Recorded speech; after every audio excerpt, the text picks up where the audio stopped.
आमदार रोहित पवार यांनी निवडणूक आयोगावर टीका केली आहे। त्यांनी काय ट्विट केले पाहूयात।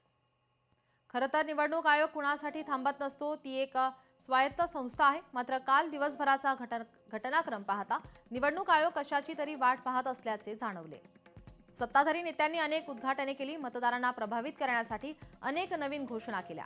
हे सर्व झाल्यानंतर निवडणूक आयोगाने पत्रकार परिषद घेऊन निवडणुका जाहीर केल्या असे म्हणायचे का? हा सर्व घटनाक्रम पाहिल्यानंतर नेमकं कोण कोणासाठी काम करतंय आणि कोण कोणाचं ऐकतंय हे स्पष्ट होतं। भाजपाचे अनेक नगरसेवक राष्ट्रवादीच्या संपर्कात आहे। भाजपाला पिंपरी चिंचवडमध्ये मोठा धक्का आता या ठिकाणी मानला जातोय। पिंपरीमधील भाजपाचे नगरसेवक राष्ट्रवादीमध्ये प्रवेश करतायत। मैत्रीपूर्ण लढत पिंपरी चिंचवडमध्ये होणार या मुख्यमंत्र्यांच्या घोषणेनंतर अजित पवारांच्या राष्ट्रवादीने भाजपाला धक्का दिलाय। पिंपरीमधील भाजपाच्या नगरसेवकांनी राष्ट्रवादीमध्ये प्रवेश केलाय।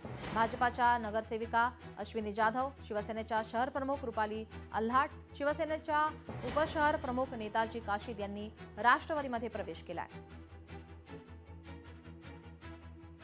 कल्याणमध्ये रॅपिडो चालकाने केलेल्या तरुणीच्या विनयभंगानंतर परिवहन मंत्री प्रताप सरनाईक यांनी आज तातडीची बैठक बोलावली आहे। या बैठकीमध्ये ओला, उबेर, रॅपिडो यासारख्या संस्थांना दिलेला तात्पुरता परवाना रद्द करावा का या संदर्भात आता चर्चा होणार आहे। विविध कंपन्यांच्या छत्रछायेखाली बेकायदा बाईक टॅक्सी सुरू असल्याचा आरोप आहे।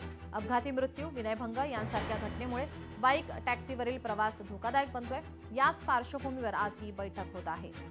वरळीतील डॉक्टर ऐनी बेझंट मार्गावर निनावी बॅनर लागलेले पाहायला मिळतात। हिंदुत्वाचे नाही झाले ते मराठी माणसाचे काय होणार? मुंबईकर जागे व्हा, एका परिवाराच्या नादी लागू नका, अशा आशयाचे बॅनर मनसेच्या बॅनरबाजीला उत्तर देण्यासाठी लावण्यात आलेत। मराठी माणसा जागा हो अशी मनसेकडून काल बॅनरबाजी करण्यात आली होती, त्याला या बॅनरतून उत्तर देण्यात येत आहे।